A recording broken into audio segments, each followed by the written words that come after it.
I have a dream coat of many colours. It's my favourite coat. And I bought it many years ago. And I can say that because the Yamato counter isn't here. Many years ago. This coat is so old that it's come back into fashion 3 times. I bought it in 1973, before you were born. Now, when I bought it, it was quite an expensive coat. And I found the slip in the top pocket one day when I was taking it to the dry cleaners, for which the bill for cleaning was more than I paid for the damn coat. This is a coat that my wife didn't like. But I liked it, and so I wore it for travelling. So when I go travelling, I go with my coat. It's made of an amazing material you can't even get these days. And I use it for travelling with one of my well-known hats. And, oh, don't you hate it when that happens at the airport? Oh, no. Thank goodness I don't have, these are the briefest ones.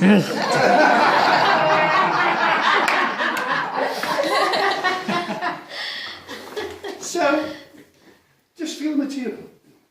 Amazing. You can crumple it up, and you can still look smart when you're travelling. I like to look smart when you're travelling. I'll tell you why. You always get a better chance of an upgrade if you're looking smart. And isn't it lovely when you're on an aeroplane and they suddenly say to you, Mr. Harrop, would you like to come through to business class? So you walk down, you know. However, yeah, look, it's debonair, it's traditional, it's smart, but casual. A touch of grace and distinguished style, don't you think? And also, it's a nice choice for a man of my age. Now, whether I'm travelling in a luxury train like Rovos or the Blue Train, or whether I'm on a cruise ship in Mexico, or to Bermuda, or to Alaska, this is the coat that I wear. And this is the coat that I wear when I'm checking into a hotel. It gives you a bit of something for them to look at. And you look smart, don't you? I hope so. This coat is world renowned. Yeah. It's quite amazing. And I am always quite upset if, after a long haul journey, I don't get any compliments for it. Maybe it needs to go to the dry cleaners, I don't know. But usually on a long haul trip, I get at least 2 compliments. Sometimes the best one I had was 8 compliments. Oh, I like your coat, sir. And wow, are you somebody famous or something? Just like a rock star. Get treated like one too.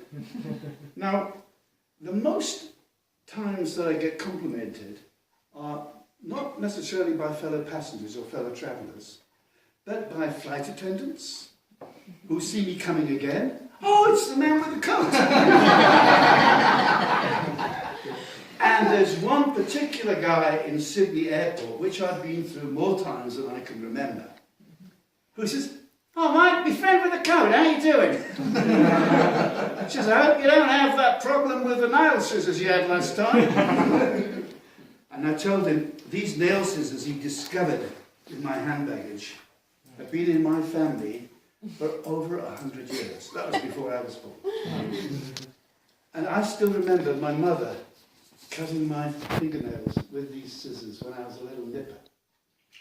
So there's no way we were going to get this thrown in the bin. I really treasure these. And I told my good man, the security man, about these scissors. He says, "That's all right, mate." I said, "I'm able to help you.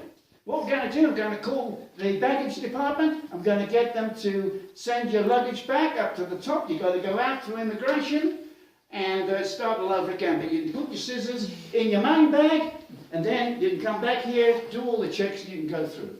Isn't that wonderful? What a nice guy.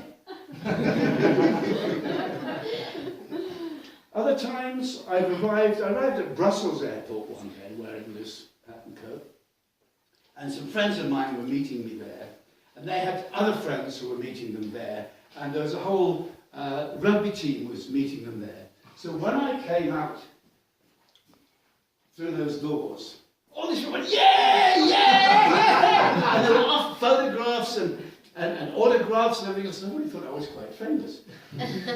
Which I have become, of course. Now, it's quite funny because people do remember who you are. And it's also rather good when you ask you something like, "Where would you like to sit, sir? Nice to see you again. Where would you like to sit?" And I always say, "Next to somebody interesting, good-looking, and not too big in the bum." And of course, it always breaks the ice, doesn't it? When you go to sit down and say, "Oh my gosh, at least I've got one of my requests. See, somebody intelligent, good-looking, not too big in the bum. At least they covered 2 of those points." Yes, indeed. This is a coat of many colours. It's a coat of many memories. It's a coat of many tales. So now, screw it up, put it in my case, and on my way.